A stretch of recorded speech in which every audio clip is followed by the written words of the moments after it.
Well, Anthropic has developed what they call Mythos, which is their next version of their standard AI tool.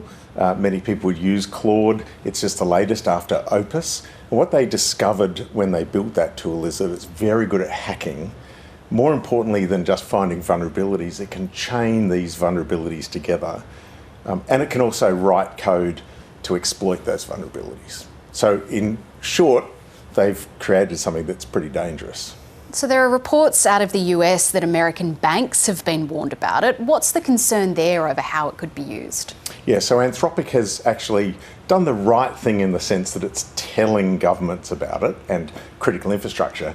You'd question whether it's the right thing to build a tool that has such potential danger. And you're right, there are reports saying US banks have been brought in to talk about the potential consequences of not just this frontier model, but all the modern frontier models. We know that Anthropic has been in Australia. I met with them a couple of times a few weeks ago. I know they met with the Australian government. My presumption is that they're talking to government about critical infrastructure. My fear is that they're only going to be sharing this tool with a small number of US companies, rather than critical infrastructure owners and operators around the world who need to protect themselves. Yeah, just explain that decision at this stage. They've said that it's not safe to release it to the public yet, instead making it available to 40 companies. What's the thinking behind that decision? Well, essentially Anthropic has picked winners. It's called their Glass Wing project, and they've selected some of the huge companies you'd expect, Microsoft, Google, Apple. They're sharing it with JP Morgan Bank in the United States, and that's all good and proper. The problem is, I don't bank with JP Morgan Bank, and I bet you don't either.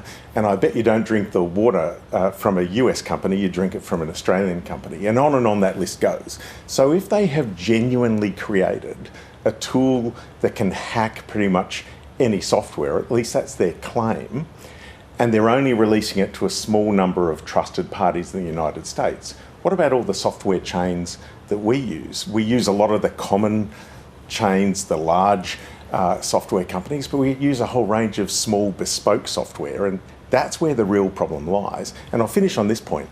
If it's not the Mythos tool that's the problem, it's the next Frontier Labs tool or the one after. This technology is advancing so fast that it's creating the likelihood of more vulnerabilities that we've got to patch as defenders in systems that we thought were secure. We do a bad enough job in a current environment at doing that. We've all seen failures. The potential here is large-scale failure in lots of places. So do you think there are risks here for Australian businesses, Australian organisations, and how do they try and protect against them? Yeah, look, absolutely. And what I'm calling for is for the Australian government to demand from Anthropic and all the Frontier Labs access not just to the Australian government to these tools, but to those people who run our critical infrastructure, ports, airports, water, electricity, telecommunications, and on the list goes.